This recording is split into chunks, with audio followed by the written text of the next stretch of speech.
All right, guys, we're here. Davy Jones, correct me if I'm wrong, podcast. I see that you see that I have my army colored do rag on. This pattern is because I'm going to war with the Forex niggas. Um, no war, but I am definitely going to reclarify a lot of the things that I said and correct if I was wrong and kind of go back and explain so you can get a full perspective of why my viewpoint and perspective on Forex is this way. And not that my viewpoint is better than anybody else's, it's just a different one that we can accept or choose to just say I don't like it, so it doesn't have any validity. But anyway, obviously this is a podcast. This is my podcast. This is where I come to speak and vent and talk about the things that bother me or concern me in this world. So we always gonna understand that everything I say is my opinion and my opinion only. I will always add facts. I will not just come and form an opinion based off of not knowing what I'm doing or have no knowledge of that thing. So when I talk about Forex, it's not because I have a vendetta against it. I literally tried it, and when I also and then this is where I'll actually begin. Forex. When I talk about Forex, I was not referring to foreign exchange trading. I said that. When I talk about Forex niggas, there's Forex and there's Forex niggas. You know if you're a Forex nigga. If you're on IG posting money, a whole bunch of posts that you've been told are good posts to, get people in and stuff like that, and you know if you're a Forex nigga. And I'm going to distinguish between Forex and Forex niggas. For one last time, this is not a Forex podcast, but this is a topic, and it does involve entrepreneurship, and it does involve people's lives, and it does involve people pouring their money into something just because, they're being promised something. So this is an integrity thing. All right. Basically, Forex, foreign exchange trading, is a big industry, $1 trillion industry. Yes, it is here. Forex niggas are people who join multi-level marketing schemes like IML, iMarkets Live. I'm not talking bad about it. I'm going to clarify. And let's talk about the whole pyramid scheme aspect too. I'm going to Google. Let's see a definition. I'm going to find the definition right now for you for multi-level marketing scheme so that you can understand what it is and have the definition and use that definition to understand what you're doing when you're in things like IML. People don't like it because obviously it's a little bit, it's not negative, it's real to me because I tried it once again. I don't want anybody to run off of IML and to quit IML and to not do it anymore.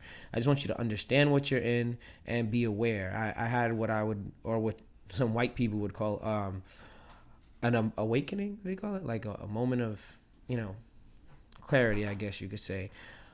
I did Forex, and the reason I got into Forex was not the correct reason to get into Forex. And a lot of the reasons we get into Forex trading is through IML, not through really knowing the market, studying it, caring about pips, and caring about the actual aspect of the trading.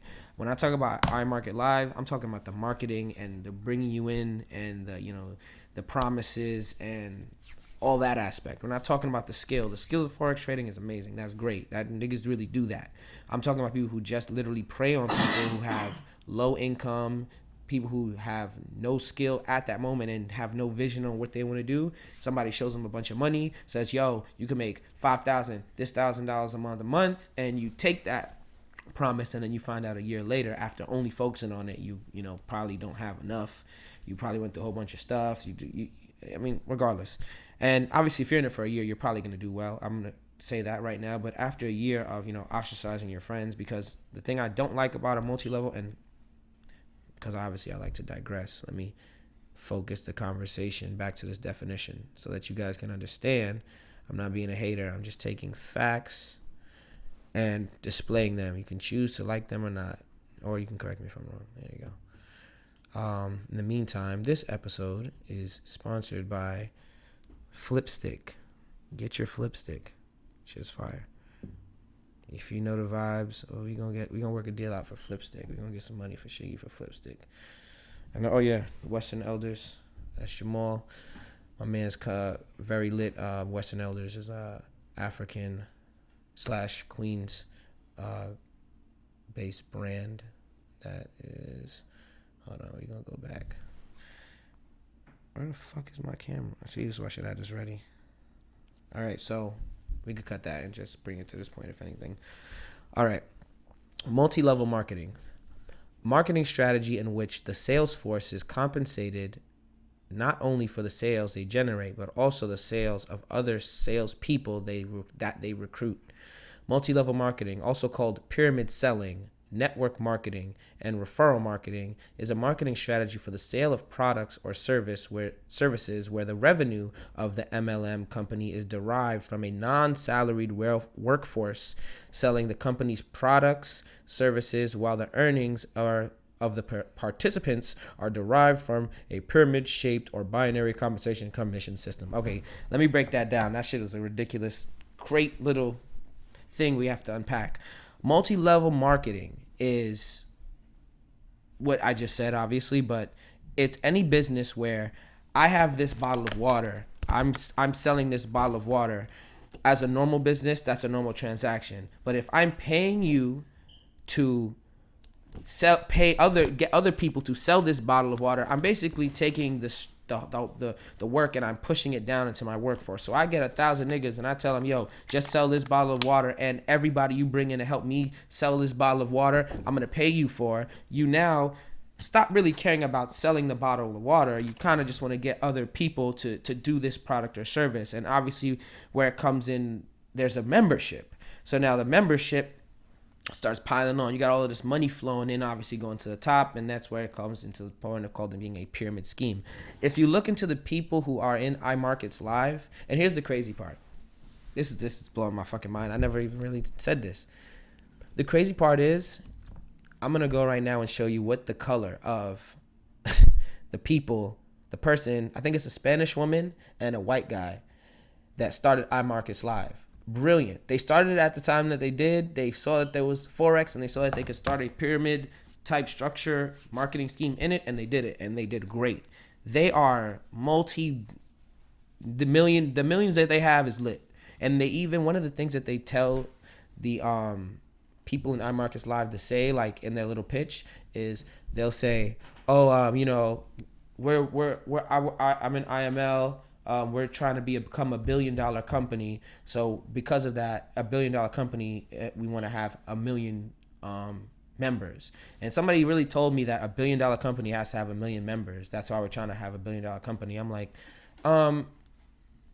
Microsoft, Apple, like you don't have to have 1 million people to get to $1 billion in revenue. But when you're in a multi-level marketing team, obviously you do, because all your revenue is derived from the smaller branches. The more you expand, the more people, you know what I'm saying? More money just comes up. And that's why they can afford to pay niggas $10,000, $50,000, whatever type of $1,000 a month. Why? Because you have to literally get that amount of people under you in money and suck in all that money.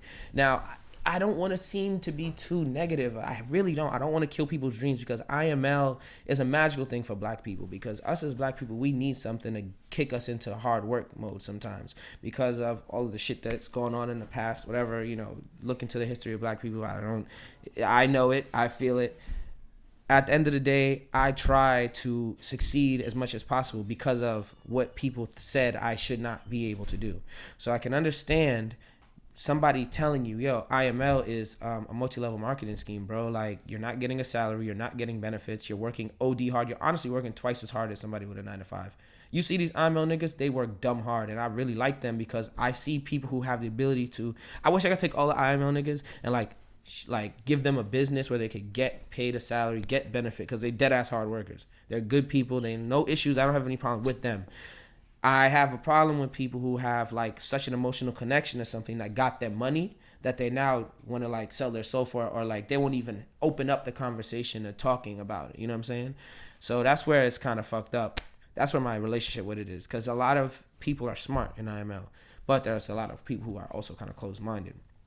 And it's not about IML, it's about any LMM. If anybody ever try to get you to sign up for like a Dream Trips, I think, or like a Wake Up Now, or anything where you have to get people on and you got to pay a little membership, 5 links.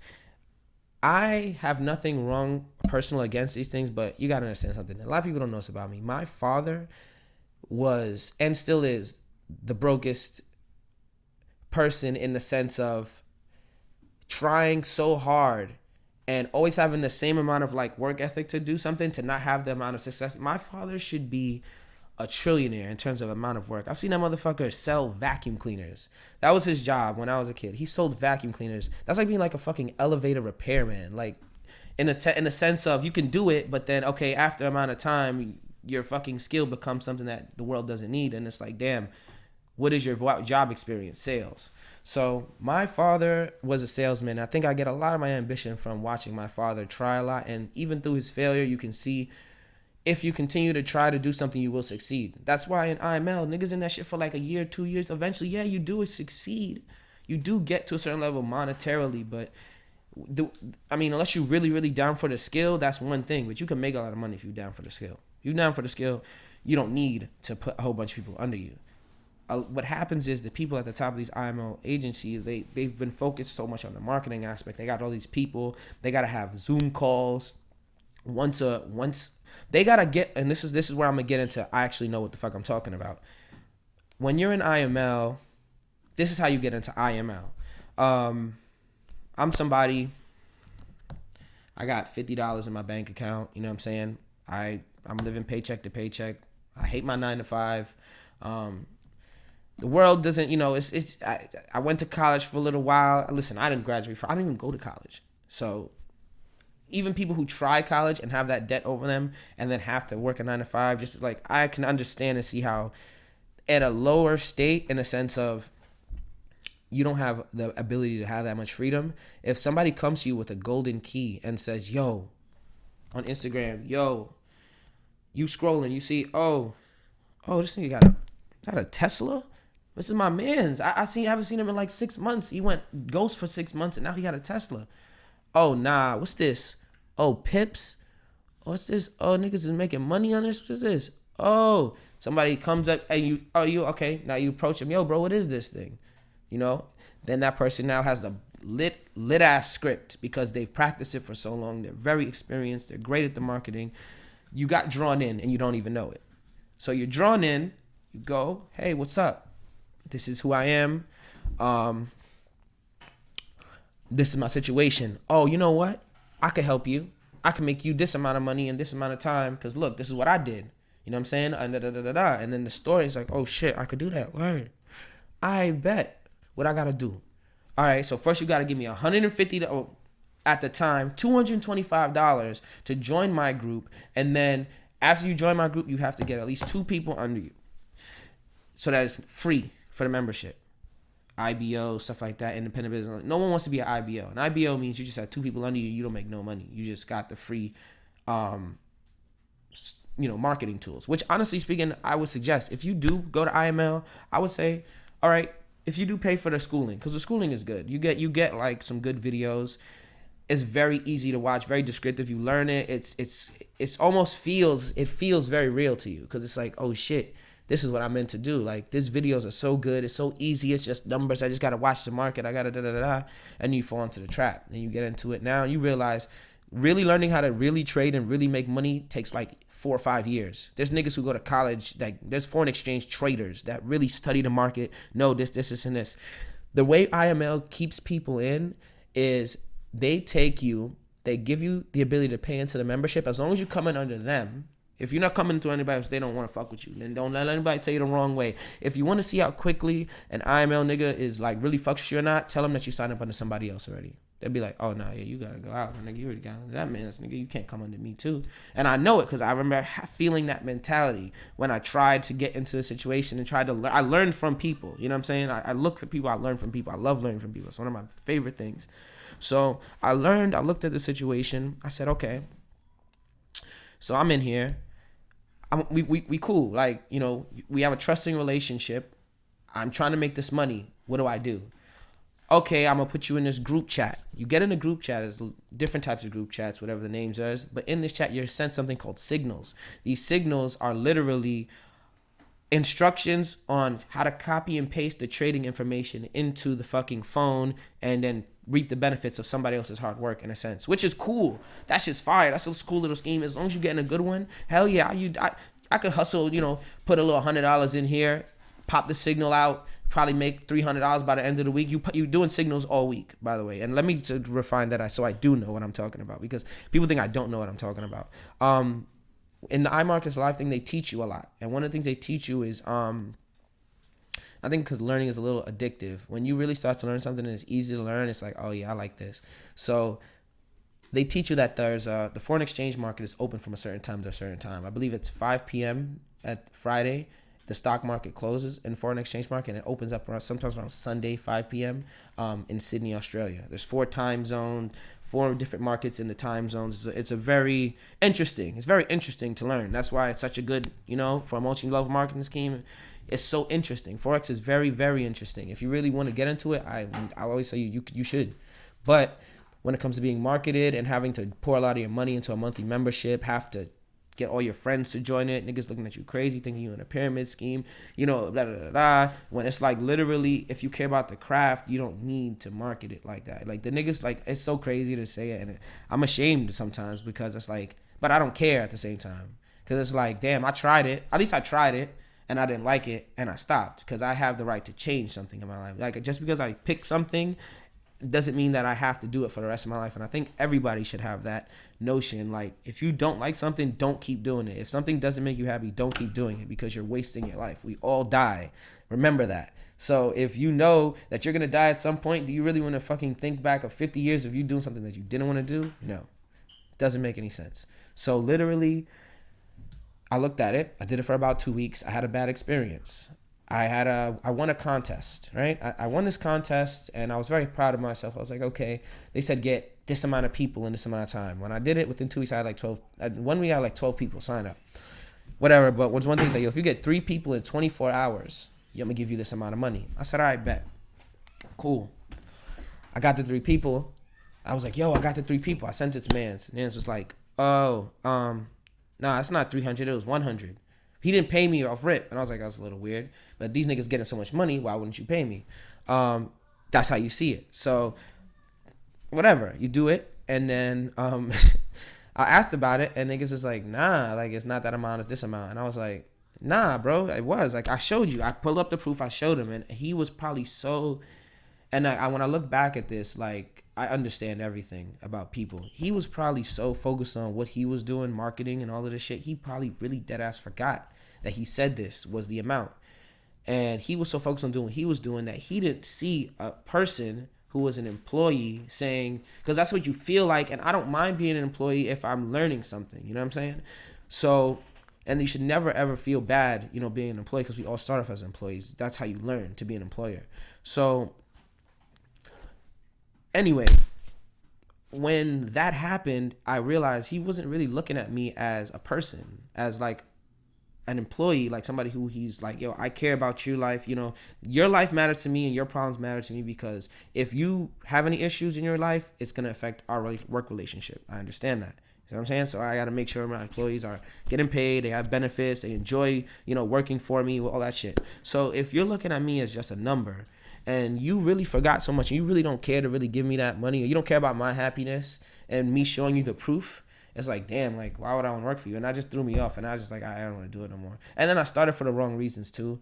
I started because I was low on money at the time. I was, as an entrepreneur, you put a lot of money into things, you win money, you lose money. I've fucking lost 30K, I've got 50K, like, you know what I'm saying? So literally, in my, goings, I was like a little low on money, and I was like, nah, I got to pick up some money I had at the time, had more responsibilities than normal. So I was like, yeah, yo, fuck that. I'm going to do this IML shit. I'm going to use my marketing expertise. I'm going to do well. I'm going to shoot up the ladder. And then I realized 2 weeks into it, after that experience, that I was like, oh shit, like it was a quick flip awakening. I was like, whoa. I almost took my whole work ethic that I would be investing into myself and investing into another company that may or may not be around, you know what I'm saying, in 2 or 3 years, just because these companies often get broken up by like, like the government, because multi-level marketing schemes are not really, the government don't really like them. I mean, why would they? They pay some taxes, yes, but they don't feed into the, beneficiary, like, healthcare and shit like that. They look at them as like, like bullshit jobs, you know what I'm saying? Like little, whatever. And that's why they have such an issue. But government jobs obviously get a little more respect. That's why the benefits and all that stuff, everybody say, oh, you got a government, that's, you got a good situation. So I don't know what that situation is, but that's neither here nor there. That's on a macro scale. I'm more just one motherfucker who joined it, didn't really like the experience. Um, that experience enlightened me, so I decided to share it with people. I didn't want to be, on some like foul shit, talking shit about it. I don't really care about it that much because I focus on my own business. I focus on investing all that energy that I almost put into that into myself, working on building a brand, doing a podcast, managing my best friend and a lot of my best friends, literally. Everybody that's my friend, in my head, I have in my head, I'm thinking, I manage this person. How can I help make this person more money? So if I had 12 people signing for IML and I know for a fact that they're not getting no money because the way it was, it made me feel kind of fucked up. And I was like, well, shit, I might as well share it. I might as well share my experience versus, just have the experience and learn from it. I'll say, you know what? For some people who might want the accurate perspective of it, because you're being sold, which is okay. You got to know when you're being sold. A lot of times in this world, you're being sold. As long as you know it, it's not that bad. But if you don't know you're being sold, it's kind of dishonest, and I kind of don't fuck with it. So that's kind of why I kind of have like a negative demeanor. People said I was negative in the comments, like, take that out. No. And cut action. Yeah, people said I had like a negative demeanor in the whole shit, and I was like, I mean, I could see why they would say that, and I like what they said. He said there were people who said things like, oh, in any business, you're going to have to sacrifice 100% of your social life just to da-da-da-da-da. I'm like, I mean, I know what you mean. You do have to focus a lot of your time on your work when you're really successful, and you don't have as much time to focus on, like, friends and shit. But doesn't mean you have to give away your social life. Like, I still got homies that, yo, bro, I got, fucking Rolling Loud tickets. Oh, shout out to Rolling Loud. We're going to Rolling Loud, Bay Area. And literally, I fly out in probably like 12 hours. What time is it? No. Fly out in a few. Saturday, shout out to Tariq. He did his thing, helped, got Shiggy booked out there. We went out there Saturday and Sunday. Do I even have to really, you know what? If I'm going to be real respectful on the plug, Rolling Loud, we got Future, G-Eazy, 21 Savage, Gunna, Nav, Blueface, Ski Mask, a plethora of artists that's just the first day. Sheesh. It's always great to be around people. And honestly speaking, I like these people. Why? Because they are people who put 100% of their work into their brand. I look at artists and I don't really see them as people who with music. Is music cool? Music is what it is. But these are also people who really put a lot of themselves into their brand. And these are people to learn from. These are influencers. So it's very interesting thing we got going on right now. Rolling Loud, shout out to them. We got a long weekend ahead, so I decided to record the podcast, get it out a little early. I don't know if I'm doing this Friday or Saturday, but when it drops, it drops. But yeah, so that's my little personal take on Forex, and I kind of went a little bit in. I don't know if hopefully this was followable, because I kind of just babbled exactly how I felt, and maybe it makes for a good podcast. Other than that, yes, Rolling Loud is going to be the next thing. Oh, shameless plug. Let me put you guys on. No more negativity. I'm sorry, I was being a little negative.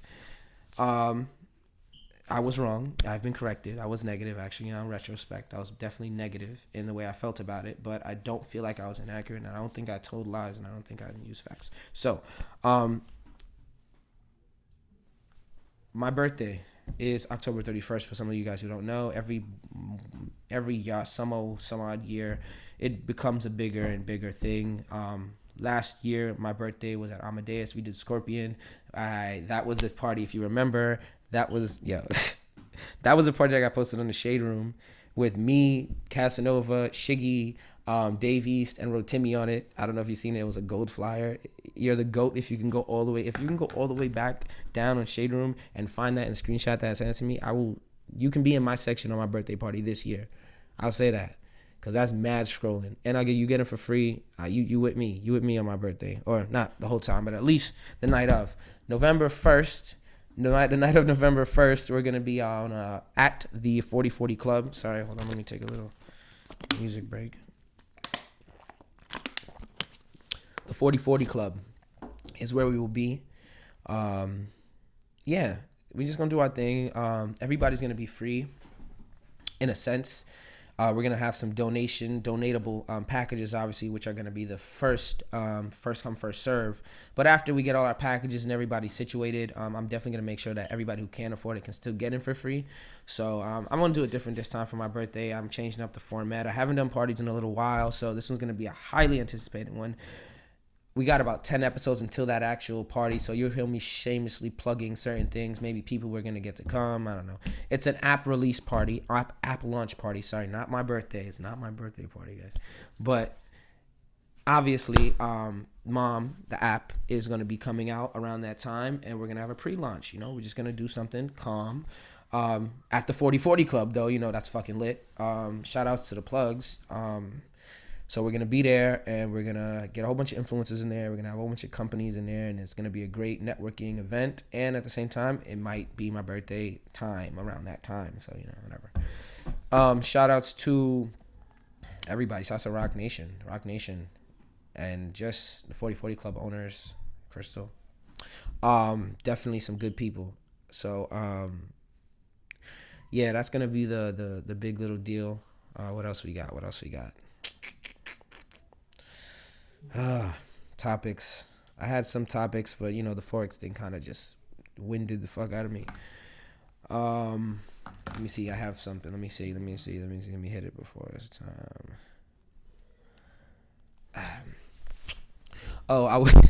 Yeah. Originally for this podcast, I was gonna have a couple people call in. I had somebody who literally called me, and she was like, "I liked your video so much. I just want to know something. How do I quit?" I'm like, whoa. You don't got to quit Forex. She's like, no, my friend been trying to get me to do it, and then I accidentally did it yesterday, and I don't want it to take the money out of my account. I'm like, yo, listen, if you want to quit Forex, you can ask your Forex leader and see if they'll tell you. I don't know if they'll tell you, but if they do, you know, they do. But definitely, quitting Forex is not something I'm going to tell anybody. It's not, and it's so hard for me. It's like nigga. Like, I say nigga all the time, and it means something completely different than what it meant at one other time. In my head, Forex has been tainted so much by the iMarkets live field for me that when I hear Forex and say Forex, I'm thinking Forex niggas, which is just that's not the greatest thing. So I will say this, Forex lovers, you must know that you are at war, not at war, but you do have some explaining to do, and you should talk to iMarkets Live about this software. It should be free for everybody. If they really love spreading Forex and they really love impacting people's lives and teaching them a skill, it should be free. Personally, obviously, no school is free, but like, you got to understand something. You're paying a certain amount of money just to get a certain amount of money in compensation plan money. Like, compensation plan, you actually have to sign up for a compensation plan, and they give it to you. They pay you like a normal, you know, not 9 to 5, but like how you get paid every 2 weeks, they pay you like every week, I believe. And you could either get it on a card or you can get it in Bitcoin, which is a little sus, but maybe it's future thinking. Or you can get it through like one of their cards. Like, you can't just get it sent to your fucking your Chase account, which is kind of annoying, because I literally worked for them for free, basically, because all of the money that I was supposed to get, like $1,000, is in the thing. Like, I can't even get it. That's why another reason that's like, bro, like, this is kind of a scam, because you made me make the money for you, help you, and then the money isn't directly in my account right now. But neither here nor there. Sorry to go back on the Forex, guys. The point was, I was gonna have some callers call in, and one of the callers wanted to know how to quit, and I said, listen, you don't have to quit it, but you guys should know that you Forex lovers should know this. And that's why I OD digress, but it's okay. You Forex niggas should know, not you Forex niggas, you Forex lovers should know this. You are at war with people who are pushing a multi-level marketing scheme in your industry and tainting the image of your business. Tainting the image of your business by fooling some people and, you know, whatever. But some of them, not all of them. IML people, there are some great IML people. I fucks with a lot of IML people, but the people that I know and care about will watch it up until this point and understand. The people who I don't even care or know about are gonna stop watching. They're gonna be like, yo, this nigga, he angry, But it's always good to see the people who get to the finish line in anything of life. You know what I'm saying? Watching or doing anything to completion, those people usually do better than people who just get frustrated and quit. You know what I'm saying? So literally, this podcast is, yes, I did the period shit by accident, but we basically touch on a lot of topics this time, and I'm gonna let you guys digest all this stuff. And you know, I think we did a good thing here. And next, yeah. So next time we're gonna be next time we will talk about something that's not Forex related, so that we can move on from the topic. But definitely comment, all that stuff. Like, join the conversation. Let me know what you think. And if you want to see me next episode, you know where I'm at. And I was supposed to say something. Correct me if I'm wrong, but I forgot completely. But I was supposed to end it. I want to end it like something. Correct me if I'm wrong. We'll figure it out. Correct me if I'm wrong. Yeah. Done.